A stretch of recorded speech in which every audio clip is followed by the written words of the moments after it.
네, 코로나가 이제 장기화될 가능성이 이제 커졌습니다. 각별히 건강 조심하시고요. 감염병이 지금 현재 코로나뿐만 아니라 과거에도 몇 차례 왔었었죠. 뭐 사스라든가 메르스라든가 이런 형태로 왔었는데 뭐 신종플루도 있었고요.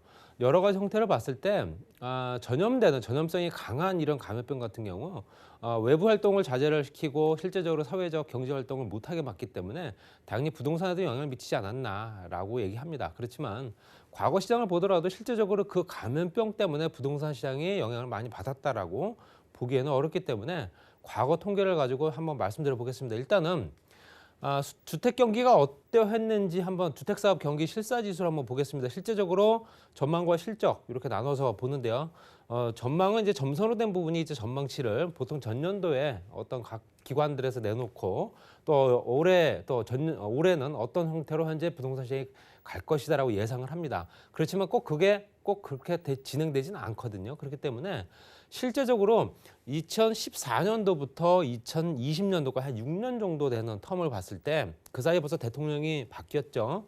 그랬을 때 실제적으로 얼마만큼 전망을 했느냐에 따라서 그 전망치에 따라서 가느냐 아니면 그 전망대로 움직여 주느냐 뭐 그렇게 되면 내년 시장이나 후년 시장에도 그런 어떤 전망치가 또 반영이 되기 때문에 실제적으로 또 예상을 할 수 있다는 얘기겠습니다. 그렇지만 저기 그래프를 보시더라도 실제적으로 전망치를 그대로 따라간 듯하나 실제적으로 갭은 좀 있습니다. 그래서 2017년도 7월 같은 경우 전망치가 108.0 정도, 100을 기준으로 봤을 때 조금 높을 거다. 좀 거래가 좀 원활해지고 거래 높아질 거다. 하지만 실제적으로는 121.8이 이제 전망치였고요. 전망을 했지만 실제적으로는 108.0 정도에 머물렀습니다. 그리고 반대로 봤을 때 실제적으로 지금 현재 보시면 2019년도 9월 시장을 한번 보시게 되면 요 그래프입니다. 보시게 되면 점선으로 된 부분이 이제 전망치입니다. 전망치는 61.7 정도. 굉장히 안정세를 띄우면서 부동산 시장이 조금 더 어느 정도 가격이 안정화되고 어떤 그런 가격이 급상승하는 그런 여력은 없을 거다라고 봤지만 90.0까지 올라갔습니다. 90.9까지. 그랬을 때는 요 갭 차이가 분명히 있기 때문에 이런 수치는 실제적으로 각각 각 주택마다 영향을 미치기 때문에 여러 가지 형태로 가격의 경쟁력이 더욱더 실제적으로 이 주택에 관련된 시장의 어떤 형성된 가격 자체가 전망치를 따라가지 않는 시장이다라고 보시면 될 것 같고요. 비슷하게 갈 수는 있으나 그렇다고 해서 딱 들어맞지는 않는다라고 보셔야 됩니다. 그래서 2019년도 9월부터 2020년도 2월 지난달까지 나타난 걸 보셨을 때도 75.7에 81.9입니다. 전망치는 75.7이었고요. 현재 실적은 81.9다. 그렇다는 얘기는 실제적으로 예상치보다 더 높게 형성되는 부동산 가격을 현재 볼 수 있다는 얘기고요. 각 지역마다 또 높게 올라가는 지역도 있을 테고요. 덜 올라간 지역도 있을 테고요. 물론 떨어진 지역도 있을 겁니다. 그렇지만 그런 것들 다 통계로 봤을 때 전체적으로 통계는 오른 수치로 보고 있다 이렇게 보시면 될 것 같습니다. 그리고 뭐 12월 16일 이후에 또 발표된 그 부동산 강력한 또 세금 규제 정책 때문이라도 가격이 떨어졌어야 되는데요. 실질적으로 좀 오른 편으로 보실 수 있고요. 매물 풍기 현상으로 인해서 가격은 고정되고 거기에 따라서 전세가만 급등하는 형태로 지금 가고 있다라고 보셔야 됩니다. 근데 주택건설 수주, 주택건설을 얼마만큼 시공사에서 어느 정도 수주를 받았느냐, 또 거기에 또 자금은 또 어떻게 움직였고, 또 관련된 또 시장은 또 어떻게 움직였느냐 보셨을 때도 2013년도부터 2020년도까지 쭉 봤을 때 재개발, 재건축, 공공택지 이렇게 세 가지로 나눠집니다. 그랬을 때 실제적으로 재개발과 현재 재건축, 또 공공택지 같은 경우는 실제적 수주 전망은 이게 전망이기 때문에 앞으로 이런 형태로 현재 공급이 될 거다라는 전망이겠죠. 꼭 그 수치가 실제적으로 움직이진 않기 때문에 공공택지의 전망은 상당히 높았습니다. 상당히 높았지만 실제적으로 그게 꼭 그 들어맞게 원하는 대로 또 발표된 내용대로 공급이 원활하진 않았다는 얘기고요. 거기에 재개발, 재건축 같은 경우는 실제적으로 2013년도부터 건설 수주가 급등하면서 수직으로 상승을 했다가 실제적으로 현재 2016년도에 잠깐 침체기를 걷고 그 다음에 다시 또 완만하게 다시 오르고 있는 형태를 보실 수 있습니다.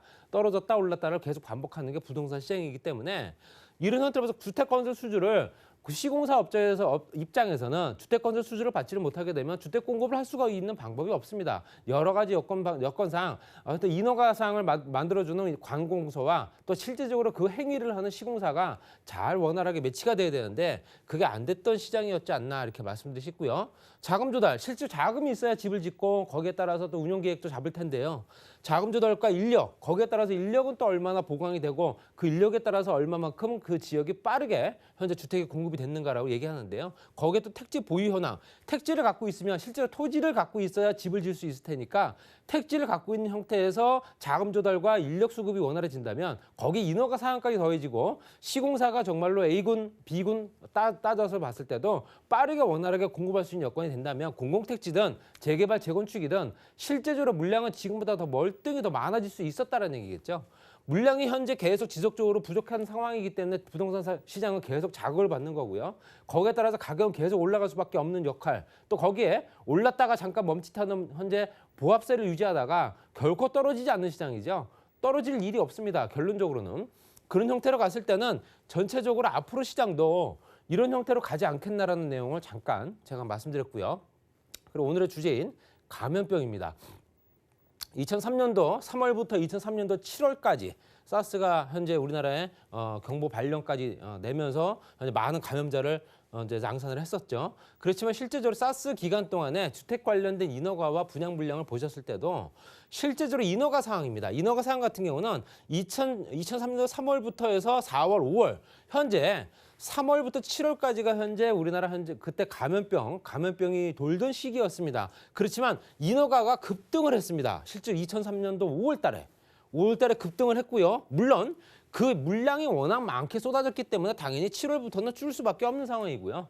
당연히 일시적으로 공급이 또 인허가 사항이 몰리다 보니 당연히 그 다음은 다시 줄어들다가 다시 또 올라갈 수 있는 여건들, 한동안은 멈칫하다가 다시 올라갈 수 있는 여건들이 된다는 얘기겠죠. 인허가가 됐다는 얘기는 당연히 인허가 사항에 따라서 분양 물량도 그만큼 확보가 됐다는 얘기고요. 분양 물량이 확보가 됐기 때문에 당연히 똑같은 그래프 형태를 가고 있습니다. 당연히 이런 형태로 2003년도에 지었던 집들이 지금 거주하고 계시는 실제적인 주택이다 보시면 될 것 같습니다. 지금 2003년도 따지게 되면 대부분 다 현재 그 재개발 관련된 내용들, 뉴타운 사업이 아주 본격적으로 이루어졌던 시기거든요. 그렇기 때문에 그때 물량들을 현재 거주하고 있는 주택을 현재 내가 막 그때 주택을 구입하셨다면 그 주택을 현재 갖고 계신 거다 이렇게 보시면 될 것 같고요. 그 다음이 이제 메르스죠. 메르스가 얼마 안 됐으면 2015년도니까요. 2015년도 5월부터 2015년도 12월 약 7개월 동안 경보가 발령됐던 시기였고요. 많은 감염자가 또 발생을 했었습니다. 거기에 따라서 이 기준점을 봤을 때 5월로 봐야겠죠. 5월로 봤을 때 인허가와 착공, 분양, 준공까지 봤을 때도 그래프가 떨어진 걸 보실 수 있나요? 없습니다. 전체적으로 분양 물량부터 인허가 사항, 착공 물량, 분양, 준공까지도 물론 준공 같은 경우는 그 전에 현재 인허가나 분양 공고를 했기 때문에 당연히 그 전의 상황이고요.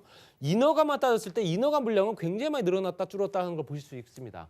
아까 말씀드린 대로 일시적으로 늘어나게 되면 한동안은 또 한두 달 정도는 줄어들고 다시 늘어났다 다시 줄고 이런 형태로 가기 때문에 실제적으로는 분양 시장, 특히 이제 아파트 공급에 관련된 주택 공급에 관련된 시장과는 메르스는 크게 어떤 지나친 영향, 간섭을 받지는 않았다는 얘기입니다. 이 얘기는 결론적으로는 코로나도 마찬가지다 이렇게 말씀드리고 싶고요. 2015년도 말씀드린 대로 아파트 매매 거래량 변동 추이를 보시더라도 2015년도 5월 표살표가 된 부분이 현재 그때 참고를 했던 시기고요. 그랬을 때 물량 자체가 7월, 8월, 9월, 10월 봤을 때 6, 7, 8월은 비수기입니다. 비수기이기 때문에 당연히 아파트 매매 거래량이 줄 수밖에 없는 상황이고요. 거기에 따라서 9월, 10월까지도 다시 또 조금 완만하게 그 곡선을 유지하고 있습니다. 전체적으로 봤을 때 그 물량이 확 줄어들어서 폭락을 한다거나 가격이 확 떨어지는 그런 형태는 가진 않고 있다고 보셔야 되고요. 아파트가 2015년도 마찬가지로 월간 매매가 변동률을 보시더라도 9월 달과 10월 달은 이사철이기 때문에 확실하게 많이 늘어난 형태고요. 거기 5월 달도 줄어들었다가 다시 올라가고 있는 상태이기 때문에 현재 메르스가 부동산 시장에 그만큼 영향을 미쳤다라고 보기는 어렵다 이렇게 보시면 될 것 같고요. 현재 기준금리도 동결이 되고 미국 기준금리도 내렸죠. 전체적으로 금리가 인하되고 앞으로 또 추가 인하 또 시사를 하고 있습니다. 그랬을 때 2015년도 당시에는 부동산 시장을 활성화시키는 시장이었습니다. 그렇기 때문에 각종 세제도 풀고 택지 공급을 원활하게 했던 시기이기 때문에 지금 시장과는 다릅니다. 그렇지만 매물이 품귀되는 현상은 똑같습니다. 매물이 품귀돼서 거래가 절벽이 되고요. 거래가 절벽이 오게 되면 당연히 관망세가 유지될 수밖에 없고요. 당연히 호가는 유지가 된다. 가격은 그대로 유지가 된다는 얘기입니다. 그리고 감염병이 장기화가 된다는 얘기는 경제 상황이 악화될 수밖에 없는 상황. 거기에 부동자금이 현재 1,000조가 넘습니다. 부동자금은 계속 늘어날 수밖에 없는 상황이고요. 안정적인 투자 상품에 인기를 끌 수밖에 없다는 얘기죠. 금융시장보다는 안정적인 부동산 쪽으로 자금이 대거 유입될 수밖에 없는 올해 또 부동산 시장에 보상이 30조 이상 풀리기 때문에 여러 가지 조건들이 굉장히 안정적인 투자 상품, 부동산 쪽으로 많이 몰릴 가능성이 크고요. 부동산 관련된 규제 상황은 재점검할 필요가 있습니다. 지금 현재 이 상태로는 부동산 가격을 잡았다고 호언장담하기 어렵습니다. 금리나 가능성까지 있기 때문에 여러 가지 여건상 기본적으로 부동산 시장이 앞으로도 더 좋아지겠구나라는 흐름은 계속 어떤 사인을 받고 있기 때문에 이런 부분을 캐치하신다면 시청하고 계신 투자자분들도 또 적극적인 투자가 또 필요하지 않을까 이렇게 말씀드리고 정리하겠습니다.